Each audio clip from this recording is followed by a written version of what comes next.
সম্মানিত সুপ্রিয় দর্শক শ্রোতা দেশ ও প্রবাস থেকে যারা আমাদের সাথে সংযুক্ত আছেন, ভিডিও দেখতেছেন অথবা শুনতেছেন, সবাইকে জানাই আন্তরিক প্রীতি ও শুভেচ্ছা। বন্ধুরা, আমি কথা বলছিলাম একটি মেয়ের সাথে, প্রতিবেদন করবে, অডিও কলে সংযুক্ত হয়েছে আমার সাথে। কেন আসলো প্রতিবেদনে বিস্তারিত ভিডিওতে থাকছে, আপনারা অবশ্যই ভিডিওটা কন্টিনিউ করবেন। আসসালামু আলাইকুম। ওয়ালাইকুম আসসালাম। কেমন আছেন আপনি? ভালো আছেন? হ্যাঁ, আছি ভালো। ভালো আছেন, ভালো থাকবেন, ভালো থাকাই কামনা করছি। তবে শুনতে চাচ্ছি, এই যে আপনি প্রতিবেদনে কেন আসলেন?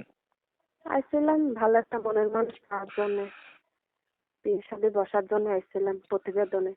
আপনার আগে বিয়ে হয় নাই? বিয়ে কানে হয়েছিল, স্বামীটা ভালো না, নেশা পানি করে দেখা ডিভোর্স দিয়া দিচ্ছে। বাচ্চা আছে? বাচ্চা একটা আছে। আচ্ছা, আপনার বর্তমান বয়স কত? বয়স 21।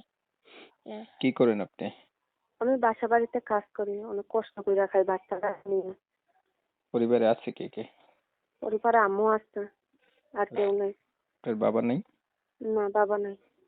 আচ্ছা, আপনার বিষয়টা আমি ক্লিয়ার করছি। আপনি একটা মনের মানুষের জন্য আসছেন, আপনার আগে বিয়ে হয়েছিল, আর হ্যাঁ, হচ্ছে আহ, স্বামী ভালো ছিল না, ডিভোর্স হয়ে গেছে, একটা বাচ্চা আছে। এখন আপনি চাচ্ছেন, আপনার বয়স হচ্ছে 22 বছর, আপনার অতীত জানার পরে কেউ যদি একজন আপনার পাশে থাকে, আপনাকে বিয়ে শাদী করতে চায়, তাকে আপনি দ্বিতীয়বারের মতো জীবন সাথী করবেন। আমি ঠিক বলছি? হ্যাঁ ঠিক বলছে। আচ্ছা, আপনি কি করেন? আমি বাসা বাড়িতে কাজ করি। পড়াশোনা কিছু জানেন না?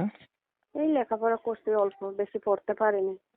আচ্ছা, যেহেতু আপনি বিবাহিত, সেই ক্ষেত্রে আপনাকে যারা বিয়ে করতে চাইবে বা আপনার দায়িত্ব নিতে চাবে, এই মানুষগুলো হচ্ছে বয়স্ক হবে অথবা আগে বিয়ে করছে এমন হবে। এই বিষয়ে আপনার কোনো আলটিমেটাম আছে? না, কোনো সমস্যা নাই, বয়স্ক হইলেও কোনো সমস্যা হইব না। যে খাওয়াইতে পিন্তাইতে পারবো, বাচ্চার দায়িত্ব নিতে পারবো, তার কাছে বিয়ে বসবো। প্রিয় দর্শক, আপনারা শুনছিলেন, উনি একটা মনের মতো মানুষ চাচ্ছে, বিবাহিত হলেও সমস্যা নাই, বয়স্ক হলেও সমস্যা নাই, কারণ উনি বিবাহিত, এর জন্য। তো কমিউনিটি গাইডলাইনের কারণে উনার নাম ঠিকানা কিন্তু আপনাদের মাঝে নিতে পারতেছি না, দুঃখ প্রকাশ করলাম। আপনারা হচ্ছে যারা ওনার কাছ থেকে জানতে চান উনি কোথায় থাকে বা নাম কি, আরো কিছু জানতে চান, অবশ্যই উনার নাম্বার ভিডিওর স্ক্রিনে আমি দিয়ে রাখছি, আপনারা ফোন দিবেন, বুঝতে পারবেন বা জানতে পারবেন। আমি কিন্তু দেখতে দেখতে ভিডিওর শেষ প্রান্তে চলে আসছি। আপনি কি আর কিছু বলবেন? না, আর কিছু বলবো না।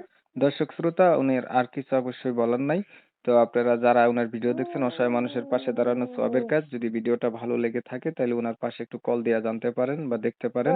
যদি ভিডিওটা ভালো লেগে থাকে একটু লাইক টাইক দিবেন আর কি, শেয়ার দিয়ে ইমো মেসেঞ্জারে ছড়াই দিবেন। আপনাদের মতামতগুলো বরাবরের মতো আমার কমেন্টে জানাই দিবেন। চ্যানেল ভালো লাগলে সাবস্ক্রাইব করবেন। অনেক সময় নিয়ে আপনাদের মূল্যবান সময়গুলো নষ্ট কইরা, ধৈর্য ধইরা, কষ্ট কইরা আমার সাথে থাইকা আমার চ্যানেলের ভিডিও দেখছেন। এর জন্য সবাইকে জানাই এমএসকে টিভির পক্ষ থেকে অসংখ্য অসংখ্য ধন্যবাদ। সবাই ভালো থাকবেন, সুস্থ থাকবেন। আল্লাহ